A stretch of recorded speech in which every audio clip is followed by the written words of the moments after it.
This week's show with Jane Ellen Balzuweit is sponsored by the Embroiderers Guild of America at egausa.org.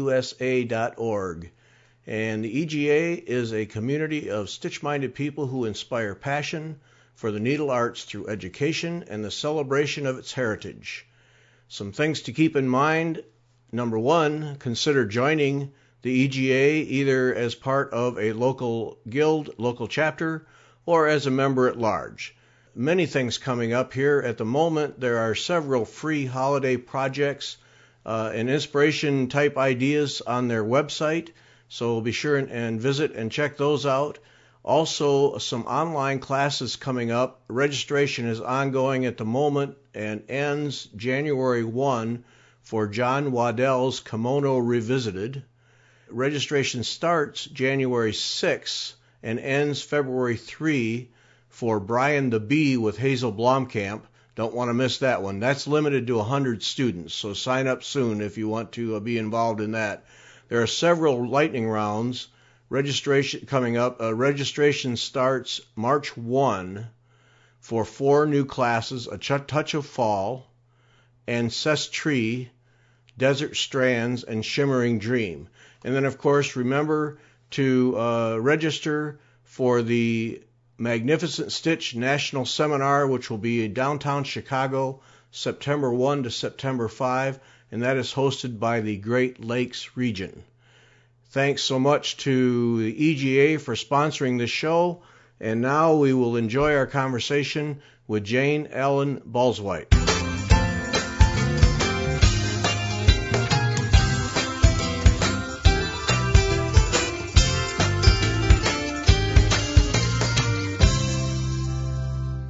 Welcome back. I'm Gary Parr. And I'm Beth Ellicott. You're listening to Fiber Talk, the twice weekly podcast for needlework artists. Our artist this week, Jane Ellen Balzuweit. Good. Did I get it? You got it. Oh, that was the tough part. Jane Ellen, thanks for joining us. We appreciate it. You're welcome. Okay, now this is a complete ripoff. Right up front. Beth and I read in the December 2020 issue of EGA's Needle Arts magazine, there's a wonderful article about Jane Ellen written by Sandra Gordon.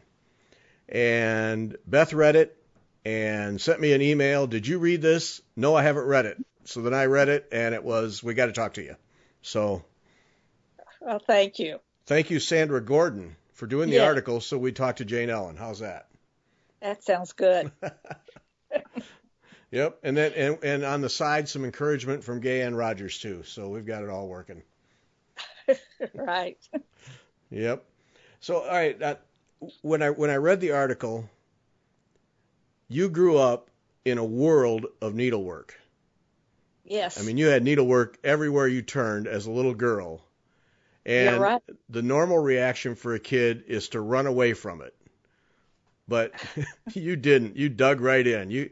It must have just hit your hot button, huh? Yes. It's easier than homework. There we go. I didn't even think of that way. Yeah, I didn't either. That's good. That's good. So you just, right out of the gate, just enjoyed doing it, and it must have been a real situation where mother and grandmother and aunt and uncle, there was no pressure to do it. They just made it available, and you enjoyed it. Yes, except for one thing. My grandmother had all 3 of her, or 6 of her granddaughters do background for chair seats. Ew. Now, the pre-worked back in the 50s was not pretty colors. And I told my mother, don't tell Grandma, but I'm never going to do needlepoint again. Chased you away from that. Oh, yuck. Yeah. Everybody doing background? Oh, man, that's the worst. Yes, that awful mauve color Ugh. that was popular in the 50s, you know. But she got the chair covers done. She got her 6 dining room chair covers, yes. And we all knew which one who did what. That was a smart woman, I'm telling you. Yes, she really was. Oh, that is absolute drudgery. That just puts you to sleep. Yuck. You're right. And they're not small. No. Oh man. So then I love the story about your summers when you were in Peru, Indiana, where you go away for 2 or 3 weeks, and who was it that had the gas station? My great uncle, Uncle Monty. And it's sort of a general store, taxi cab, gas station. He was also the only taxi cab in the town. And so you would go and visit, and how did that work? Okay, he was on the way to Woolworths, his store. So they lived downtown, and I would walk the 3 blocks to his store, get something to drink and a candy bar free, and then walk. He would see that I could walk across the street without getting hit, and then I would buy my pillowcase or tea towel, whatever fit my fancy that day. And I probably did, in the 3 weeks, I probably did 4 or 5 pieces. Oh. So all the aunts got them for Christmas presents. Well, and then Woolworths at that time, that was the place. Yes, right. Yeah. You could buy anything. Yeah, I mean that was kind of, especially, I mean it was just kind of the go-to store for just, yeah, it was kind of our target. Right. Yeah. Actually, it's almost like their department store in Peru. Yeah. Yeah, Peru, Indiana couldn't have been a very big place, huh? No. It was the winter home of the circus for years. Oh. In the 20s. So they have a circus museum. We always went to see that. The winter, like Barnum and Bailey Circus? Uh-huh. Yeah. Oh, wow. That'd be fun. Yes, it was. So you got 3. So those 3 weeks must have been popular. Free candy and soda and needlework. Right. That's a highlight. Yes. And the really neat thing about it too was that they had a house above them. They have an upstairs, which was a small apartment, and they rented it to college kids. Oh. And so in the summer it was empty. So I was like in my own little house at 9 years old. I thought that was the neatest thing. No one to tell me when to turn out the lights. Boy, you must have just about run to get there for the 3 weeks. That man, that's independence and everything. Right. Oh, jeez. And then I was also so neat that you were working managing a fabric shop during your college years, because it's always for me, for people who've done this their entire lives. So many of you needlework during the college years, and I always wonder how that translates, because you don't really think of that as something you do while you're going to college. And then for not only to be doing it, but then to be managing a fabric shop while you're going to school. That's normally it kind of gets set aside during those years. Well, I didn't do college in 4 years either. Oh, okay. More like 8. Oh. See, I preferred everything else to the studying. Mm. Well, yeah, I can see that. Yep. So the fabric shop was just a part-time job while you're going to school? Well, it was full-time in the summer and then part-time during the school year. Mm-hmm. And I taught sewing. I taught tailoring, men's pants, men's suits, swimming suits, and then the fancy lingerie. It was in the years of the cotton knit, easy sew, stretch and sew. Oh. Yeah, that stuff. Yeah. Uh-huh. So you got the whole gamut there. Right. Oh my. I learned to sew on a treadle. Oh. That's fun to watch somebody do that. That's a coordination thing there. Yeah. Yeah. So you're teaching you're in college teaching adults how to sew. Yes, and children. I had children's classes too. And those children came in with their children to my needlework shop years later. Oh. It's really weird. Yeah, that's all right. You're building clientele. That's okay. Yes. Yeah, yeah. That's fun. So that okay, now I can see why it took you so long to get through college then. Yeah. Yeah. You got much better things to do. Oh, of course. Now was that I mean, this is so long enough ago that I can ask these kinds of questions. Was that a paid salary and then paid extra for classes? Or was Yes. Oh, okay. So you were double dipping quite nicely then. And if I sold a sewing machine, I even got commission. Oh. No, what? Who cares about college? Right. Right. Work the system. Yeah. Yeah, I did. And I graduated without any bills. That was the nice thing. Oh, there you go. Yeah. Yeah. That's a good thing. You Yeah. win. You win. I feel sorry for the kids today Yeah. with their huge bills. Yep. Yeah, it's not pretty for a lot of them. Yep. For a long time. Yeah. Yeah. Now, Yeah. do you want to know what I did after college? Yeah, I do. Was a truant officer. At a local school? Yes, the Dayton school system. And my office was on the west side where, crime was going on every day. I did it for 2 years and decided I'd had enough.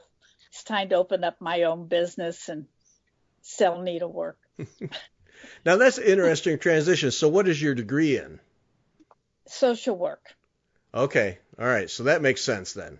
But 2 Yeah. years of that and skip that noise. Yes. It was, I made a good salary, and by being part of the school system, you get a good retirement too. Yeah. I didn't get that much being only 2 years, but it was a nice transition. Yeah. All right. So then you just say, all right, I'm going to open my business. Did you start it in your home? How did that No. go? I started it in a shopping center. It was in the fall. I was in the summer because I worked for the school system. I didn't work in the summer. Mm-hmm. So I worked at the fabric shop in the summer. And there was a place empty in the shopping center, and a friend said, it's time you do something on your own. So I looked into it and opened it up in October of 78. That's quite a leap, though. I mean, inventory and Yeah. renting space and everything else. That's quite a commitment. Yeah, and Grandma had died and left some money. Oh, okay. Thank you, Grandma. Thank you, Grandma. Yeah. Okay. I knew where to buy stuff and everything because I was buying fabric and cross-stitch things for the needlework or for the fabric store. So I had an in. I had salesmen that knew me. Yeah. Now, how did you approach that? Did you approach it as a hobbyist starting a business, or did you say, all right, this is a business, and it's my hobby that is the subject of the business? I mean, because so many shop owners will start, it's a hobby. I think I'll start a business, and then realize that the needlework gets shoved to the side because they're forever doing paperwork and ordering and so on and so forth. How did you approach that? Well, I thought it was going to be a good business. I think it ended up being a hobby. Oh. I can remember one of the first salesmen sitting at the kitchen table before we opened, and he says, "This is unusual." He says, "Most people are married, and this gives their wives a little hobby." He says, "You're not married. Are you planning to make a living off of this?" And I said, "Yeah." But not a very good living. But it was a fun job. Yeah. So did you now that, I mean, was it 2015 you closed the shop? Was it a good experience? I mean, was it positive, or were you at the end there just glad to be rid of it? No, I really hated to leave it, but my mother also ran it with me. And she taught the knitting and crocheting classes and that kind of thing. But Dad had cancer and cancer of the bones, so he couldn't walk, and it was too much for her to do both she did all my book work. Oh, So it was easier to close it. And before I even closed it, I started working at the hardware store part-time because he needed a cashier. And he wanted to know if I wanted to work part-time. So I started out part-time, and then when Dad died, they offered me a full-time job. that you're still doing today. I think it's Yeah. great. Yes. Yes. Yeah, what were you telling me? You had the wives in the needlework shop and the husbands in the hardware store? Yes. And wives wondered how I knew the men when I'd see them in town. Oh, When I was at a restaurant picking up a carryout and talking to one of the customers from the hardware store, she came out of the restroom and she looked at him and how do you know Jane Ellen? So I know the whole town now. Yeah, you got all of it covered. That's right. Yeah. Right. No secrets in that town. Right. Exactly. So was the shop you had the full service, knitting, crochet, needlepoint, cross stitch, everything? Correct. Yes. Oh, wow. That's an inventory nightmare. Yes. Now it's in a locker and in my living room. oh, What do you do with the stuff that you can't sell on sale? We closed so fast. We did it in about 4 weeks' time. Oh my. And I'm still trying to sell that kind of stuff.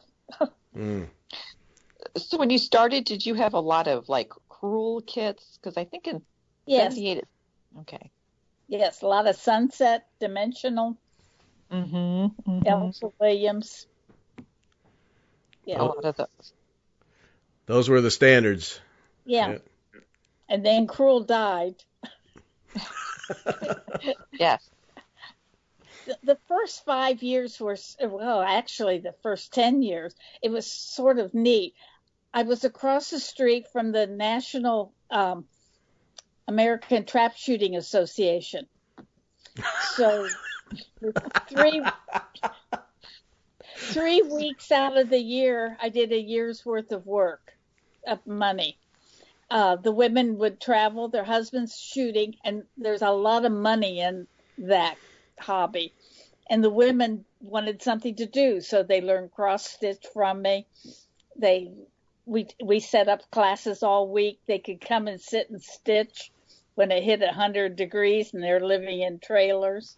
And that really that kept the business going for about 10 years until the Trap Shooting Association moved. It was, our town is small. It's a suburb of Dayton. And it grew by 10,000 for those 3 weeks in August. Holy smokes. Wow. I mean, the whole town hurt when they left. Yeah. The hotel and everything. So that was your Christmas season then? Yes, exactly. Wow. Welcome the skeet shooters. Come and stay. Yeah. Yes. Oh. Well, quite a little world there. Gas station, taxi cab service, needlepoint, needlework shop, hardware store, and skeet shooting. That's a package. Yes, that's it. And then I love the story about the 7th grade boys stitching. That was fun. We were in the shopping center on their way home from school. The school was about 2 blocks away and on the same street.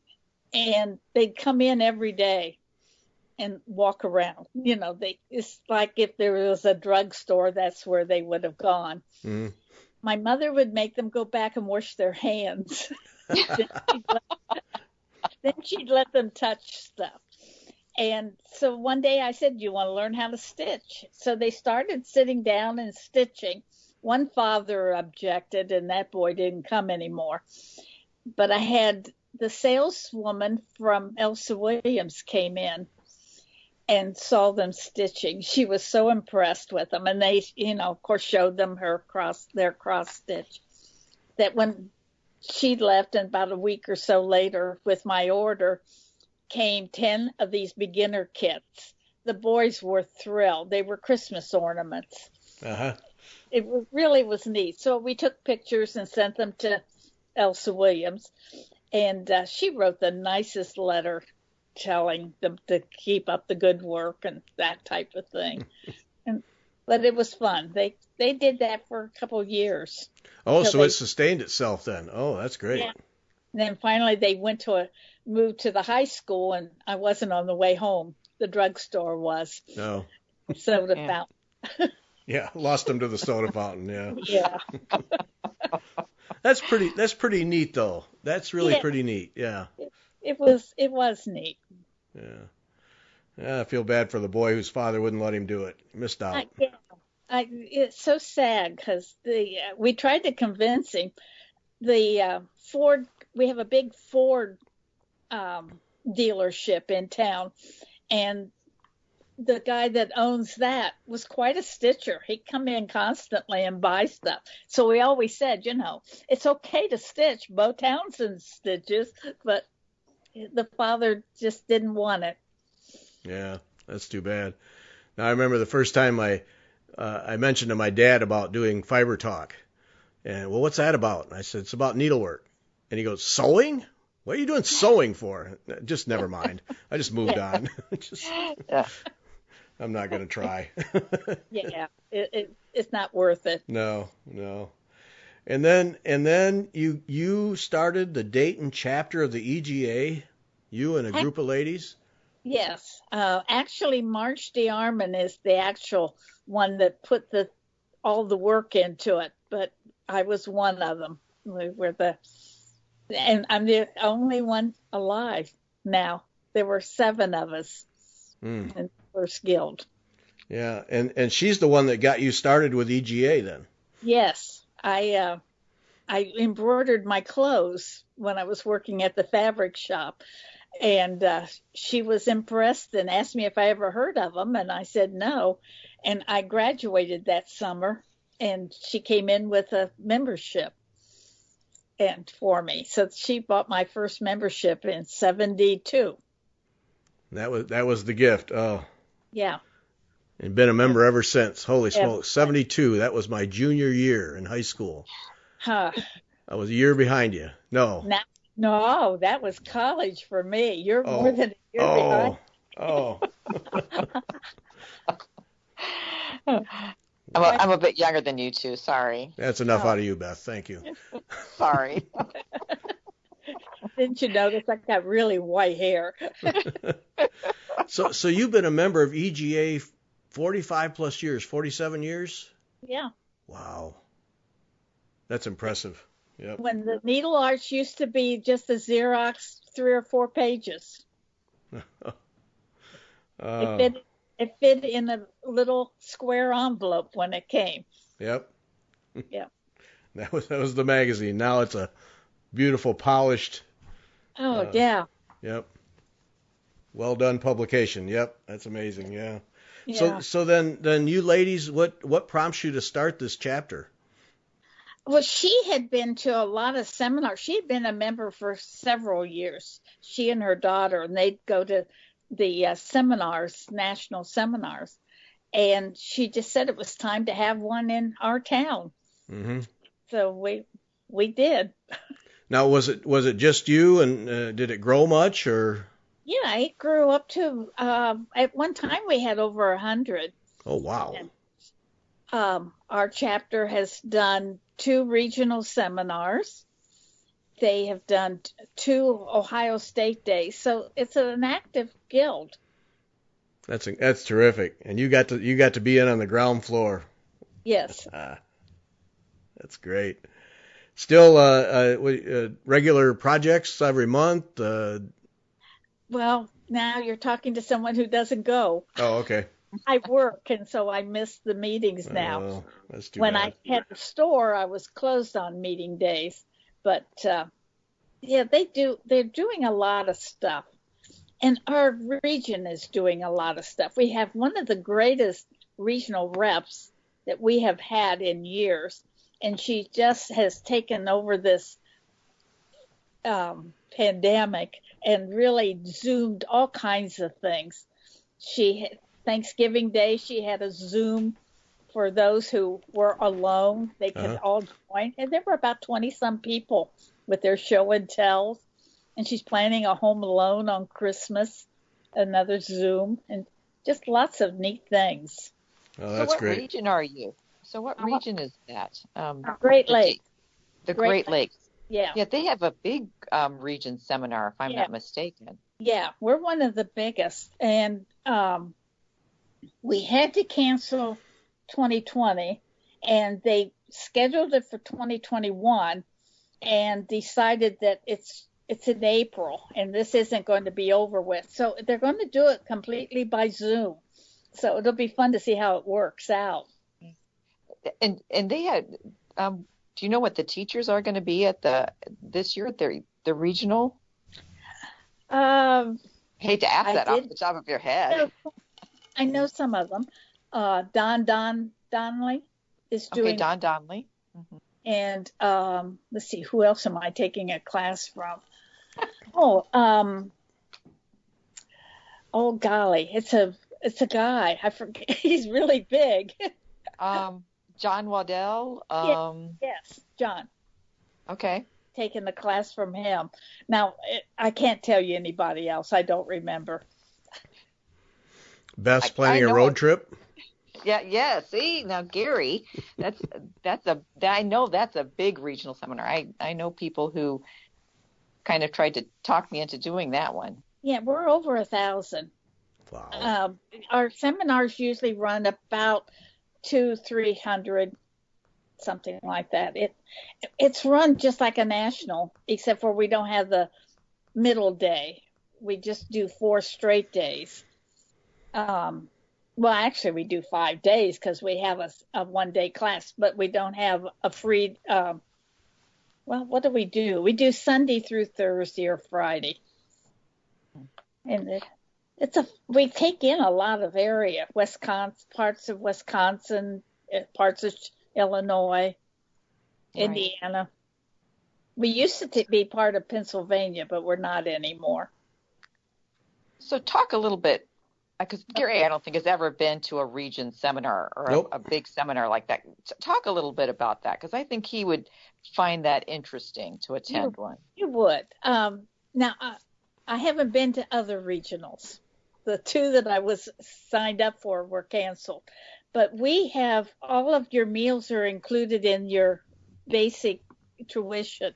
So we all have breakfast together. We all have lunch together. And we all have supper together. We have regular classes, Monday and Tuesday, and then Wednesday is usually a one-day or a half-day class, depending on who's teaching. And we have tours, just like National, on Wednesday. And then we have the Thursday, Friday class. And then it ends with, we have our banquets, 2 banquets, just run like a national.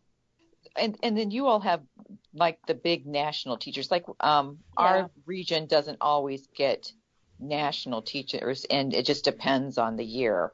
Yeah, we started out where we used regional teachers, and then it got more expensive, and they started bringing in national teachers.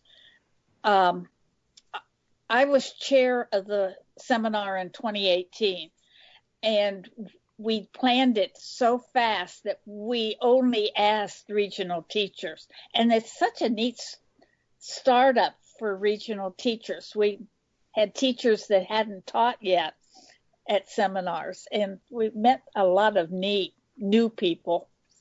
But we do have national teachers, big names. We've had Gay Ann at our regional before she quit traveling and that type of thing.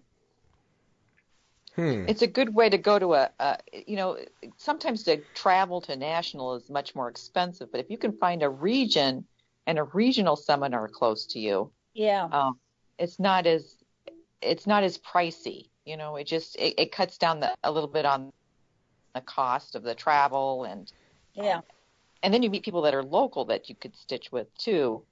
Exactly. Which is always nice. Yeah. It really is. And it's It's just like national. It's old home week, you know. You see people you don't see other times of the year. But we have people from Canada that join a regional group or pay the regional dues and come down to our seminars. Okay. What region are you in, Beth? I mean, you're just Western Illinois. Heartland region. Oh. Okay. The Prairie State group. Okay. Yes. Yeah. And I don't know if we're having regional this year. It's at Lincoln, Nebraska, which has the big quilting museum out there. Yeah. And I was hoping to hit that one this year. Well, maybe. Maybe. And Jane Ellen, then you got involved in EGA, and then you went and got certified as a teacher. I mean, you went that route. You've done an awful lot of that, haven't you? Yes, I have. Due to a lot of neat friends. My first national, and I can't tell you the year, it was San Antonio years ago. My friend Marilyn's mother had died, and when I called her to see if she'd get a book for me from Moya McNeil, she said, "No, I'm coming up to the store." She said, "You're going." She told me this on a Friday, and I left on a Saturday morning. Wow. I was so impressed. They had my name tag with my name on. That group really was. And so I didn't really know anybody except for one person, Charlotte Miller, that had been part of our group, who's a national teacher, had moved to that region. And so she was part of that seminar. And then she introduced me to people. That's how I've gotten started. You know, they all sort of encouraged me to get my certification, and Marilyn was a lot of help on things that I didn't know. And it was it's been a fun experience. Well, yeah. And how did the design, what got you started designing? I mean, you don't have any art background, do you? No, I don't. And my designs show that too. So I'm not so sure I'm a great designer. Maybe I was the only one that could get some pictures taken during the pandemic. I don't know. Well, now I would beg to differ here. Yeah, I don't think so. Yeah, I'm not buying that. No. No. Sorry. No. I don't know. My mother does some sketching and drawing, and I don't know what really I do well with geometric things more than I do with things that look like something. I mean, I really struggled to make leaves look nice and acorns look like they are acorns. But I guess the teacher certification got me started because you have one whole section that lasted almost a year in color and design, and you had to you had to take a circle and cut it into 12 parts and figure out what to do with it and that type of thing. So, well, I had the right friends, so let's put it that way. Okay, all right. Well, there's some talent in there too, a good chunk of it. There is, right? You know, the child's play, the doll clothes. I remember when that first came out, how innovative that was. When I remember seeing that. I think it came out, is it through EGA? Yes, I taught it at San Francisco, the first San Francisco. And no, it wasn't. It was in Denver. Excuse me. It was Denver. And the lights went out. And I was standing ready to go up the elevator, which wasn't coming down, with Jan Beanie and Jean Littlejohn. And Jan turned to Jean and she said, "Well, we'll have to go to plan 2. And I'm standing there thinking, what's plan 2? I only had one plan. I went to her and I said, "What's plan 2?" And she says, "As we're taking the steps up to our room, we'll figure it out." Then I felt better. Okay. It took my class. That's the first really large class I had, and I had all big names. I had the education chair. They were all big. And as I went up, I thought, well, what am I going to do? Well, we can cut. I was lucky. I was in a room with lots of, it was a suite, and it had a bar with lots of mirrors. And the sun was coming in and reflecting on the mirrors. So we had enough light that we could cut out paper dolls. So we had to cut out patterns. And I thought, well, let's talk about why we're taking this class. So it took 2.5 hours for them to introduce themselves because they had to say why they wanted paper dolls. A couple of them already had their dolls named. It was really a neat experience.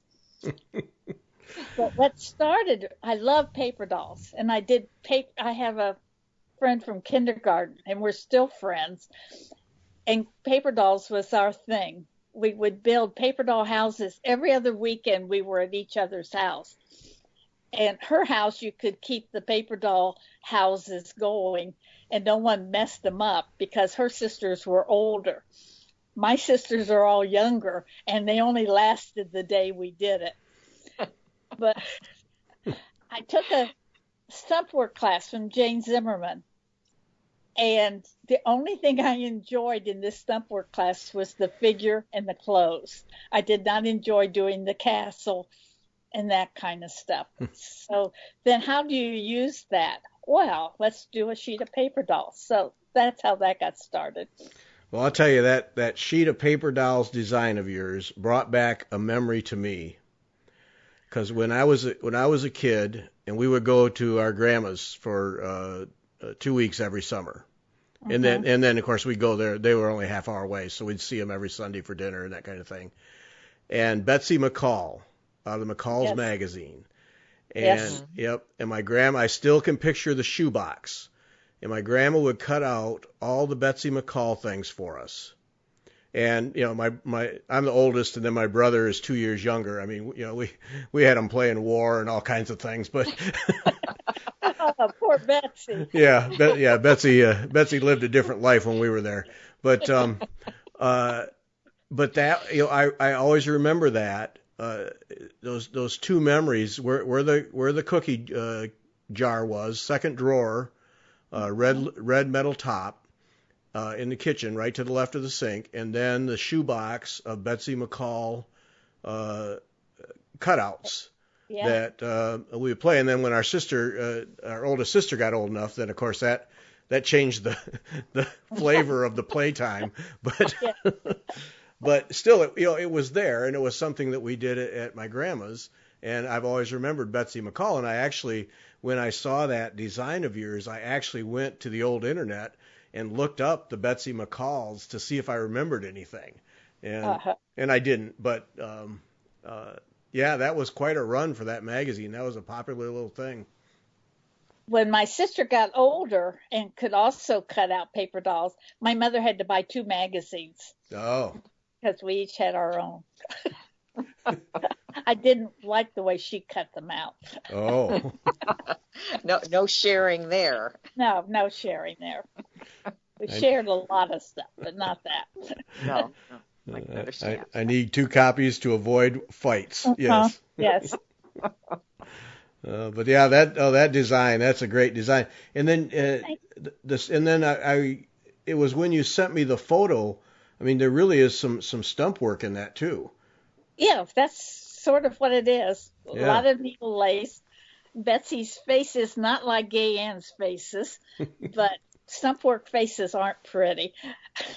No. But she is she's all padded. Yeah. Yep.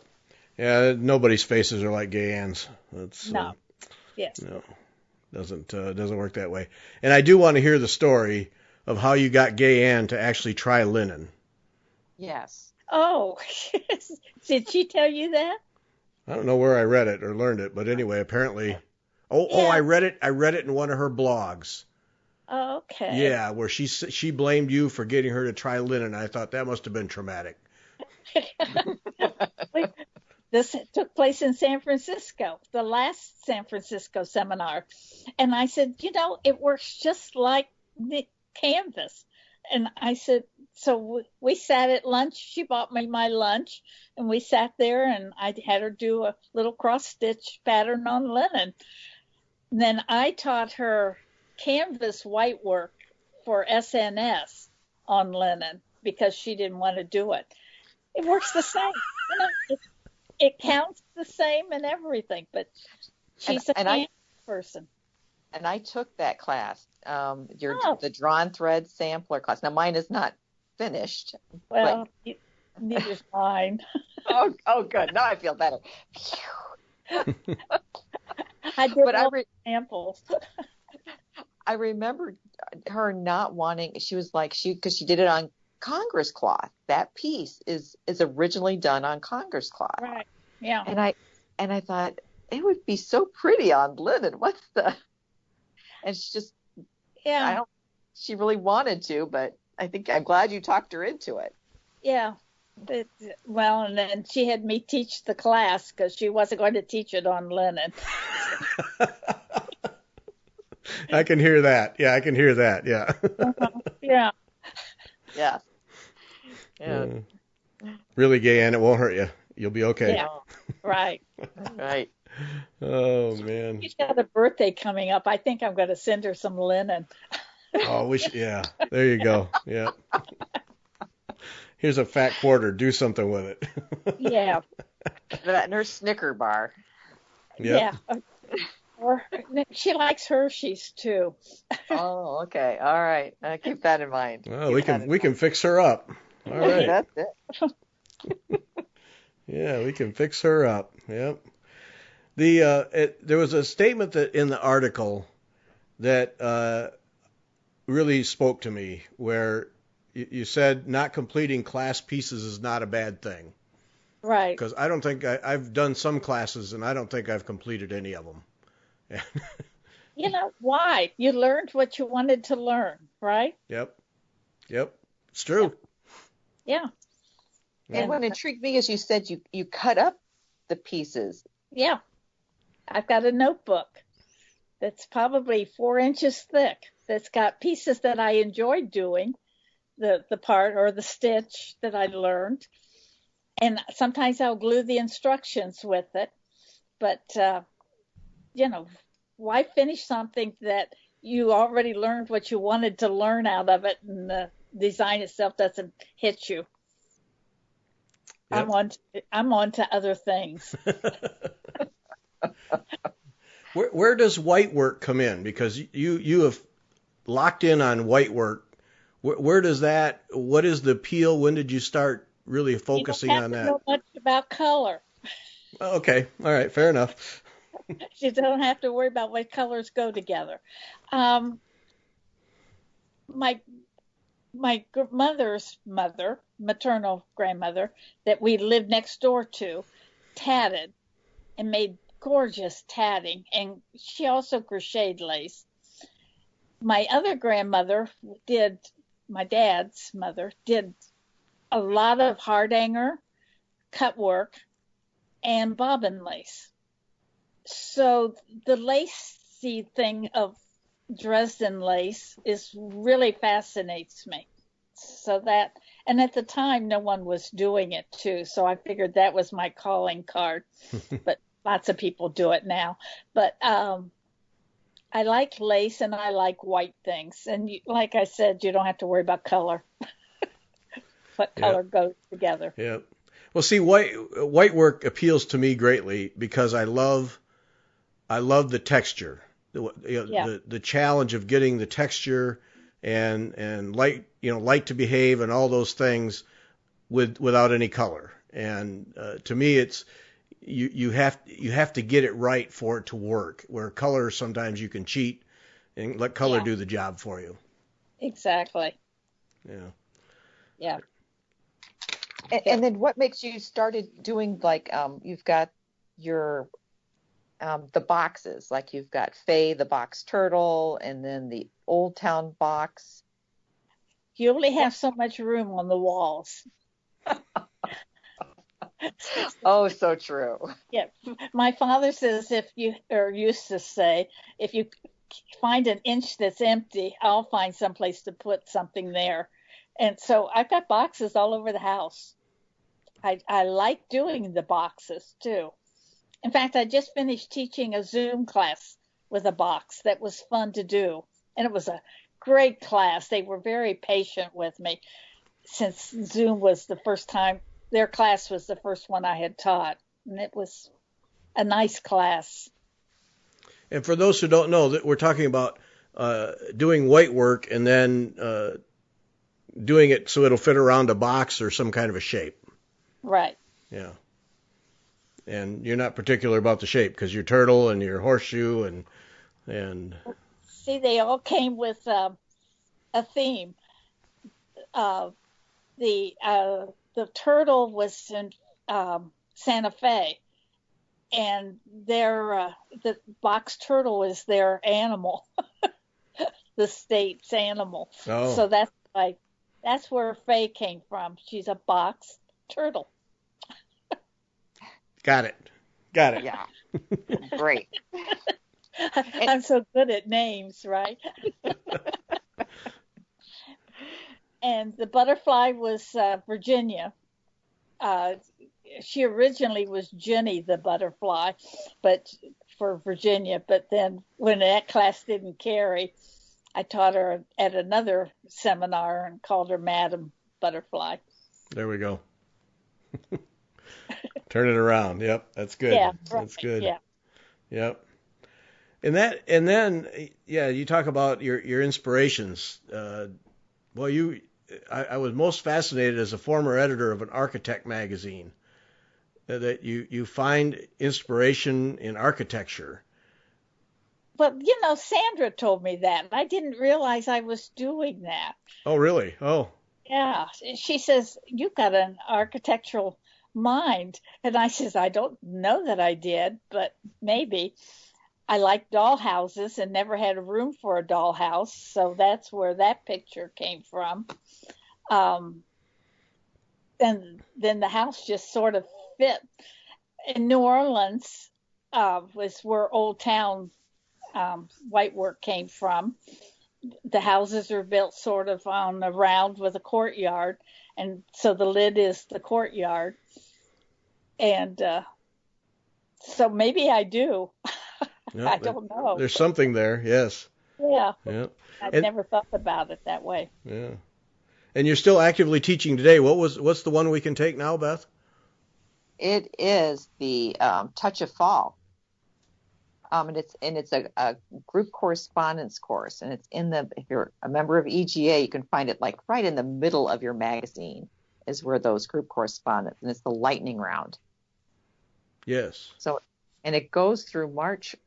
You can register now through March 1st. If you join the lightning round, and you don't need to be part of a group. That's the nice thing about the lightning rounds. Yeah, it's cheaper that way. Yes. Yeah. You don't have to try to get a group of, we normally think of about 10 people to do a group correspondence course together. But, and this piece is gorgeous. It's got the little, the acorn and the needle leaves. Yes. And because not everybody likes needle lace, we're giving you the option where you can just draw it in and stitch it like one of the other acorns. Oh, okay. So you don't have to do the stump work center. There you go, Beth. Sign up. Yeah. I need another class. Yeah, you do. You need something to do. Yep. Because I'm bored. Yeah. So, Janelle, what has that been like teaching online? Has that been initially a bit of a challenge, and then now it's fairly normal, or how has it been for you? Yeah. I do have a document camera, which I've had it for 5 or 6 years, and it didn't work out very well in person, and it's working out really well. And we haven't done anything serious yet where you had to cut threads and that type of thing. So I've got an idea that I think will work. We'll see in January, so that I won't give my secret out. but if it works, then you can cut threads and I'll be able to figure it out. Some of the cameras that on your phones and things, I can't see real well what's going on, but some of them I could. We did Conseguiti, and they were an advanced group. And you don't have a picture of that, and I should have sent you one. It's the home of the bees, and it's a beehive. And it's a box with doing Conseguiti techniques in color instead of white.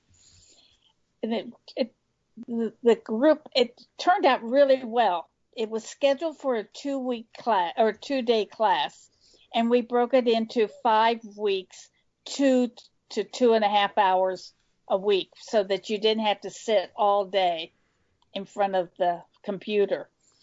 And so it was fun. Each week they got their homework done. We recorded it and left it up for a week so that if you missed a class or missed something, you could go back and see the recording.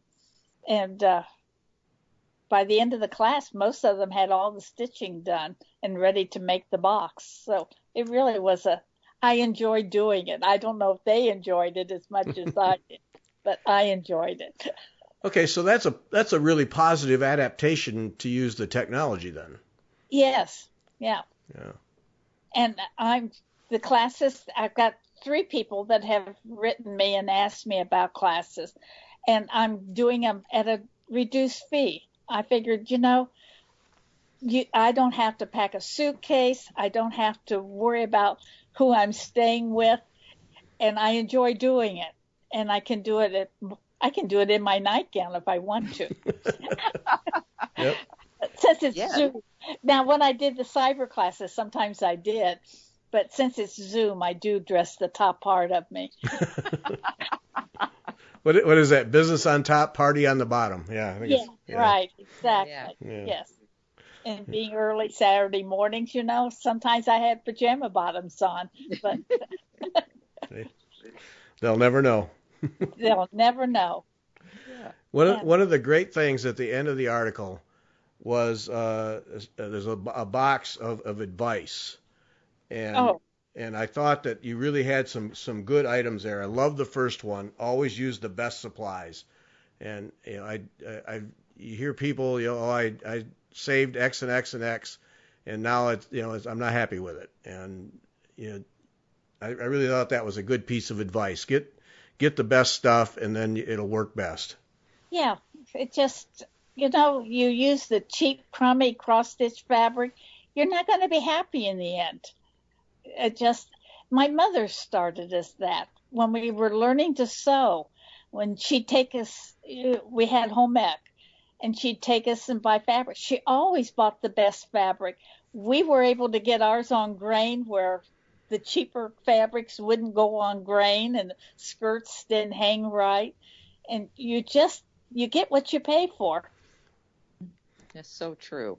And it's the same way in the hardware store. They can buy the cheapest hammer, and that head's not always going to stay on. You're better off buying a little bit more expensive hammer. Now that I'm going to keep in mind right there. That's right. That's right. But yeah, no, I thought that one really stuck out of the half dozen things you had there. Was spend the money up front because you're gonna spend some time with whatever project it is, and right. Yeah. And if you divide it, if you say you spend $100 for a project and you divide that by the 100 of hours that it's going to take to do it, you're only spending $1 an hour for entertainment. Yep, that's just right. Yeah. Yep. Might as well do it right. Justification there. I can hear it. I hear it now. Okay. Yeah. Great. Thanks. You just, I can go shopping. Yeah, you can sell that to your husband there, Beth, right there. Yeah, I can. Yeah. Mm-hmm. Well, now I can give you a trick on that.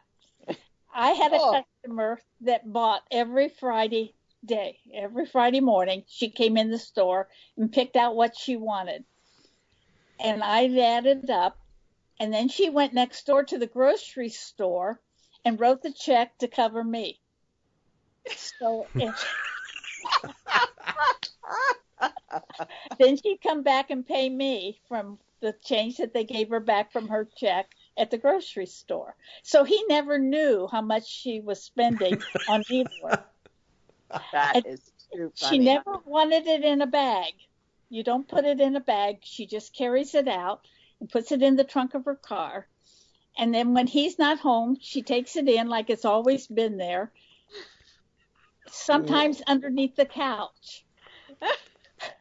One day she went underneath the couch and it had something else under there, and she got down on her knees to look at it, and it was some computer parts that he had.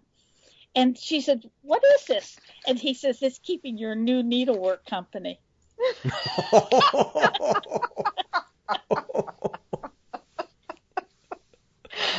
Oh, that's a fabulous story. Yeah. So well we played. all have our habits and our secrets. Yes. Well played there. Yep. That's good. If I went to a seminar and bought more than I should buy, and I really didn't want to take it home, I had it shipped to my friend's house. And then I would go borrow a book from her, or whatever it was that I bought. So my mother and father never knew what I was spending. Oh, all the tricks. Yeah. And the one I liked that you had here was to do the doodle cloth. I know on that the drawn thread sampler that we had with Gay Ann, I was working on the doodle cloth, and I've got to say I've got to use that trick more often just to get the tension correct on some of these pieces. Everything I do doodle first. And my both grandmothers were sort of a stickler. Learn how to do it before you put it on the real thing. And I give a doodle cloth. When I'm teaching a class, they get the doodle cloth with it. Sometimes it's a larger count if they're going to learn a new stitch. And sometimes it's the same thing. It's just the play. To me, that's probably the most important thing you do. Yeah. See, and I have to consciously think of that because I never do. I have to consciously, I need to make more of a point of that. Yeah. I don't think I've ever ripped on a real piece. Oh. Aww. Oh, man, that hurt. Because I know what I'm doing on the doodle before I do it. Oh, okay. That hurt. Ouch. I probably have sometime, but not very often. Oh, okay. All right, you win. Yeah. Yes, more doodle cloths. I can see more doodle cloths in our future, Gary. Yeah, there's your T-shirt. More doodle, less rip. Yeah. Yes. I'll let you use cheap fabric too if you want to, but I wouldn't. Oh no, we'll go first rate on the doodle cloth. Yeah. Yeah. Yep. Well, Jane Ellen, this has been a treat. Thanks for doing this. Oh, you're welcome. Thank you for asking me. And thanks to everybody for listening.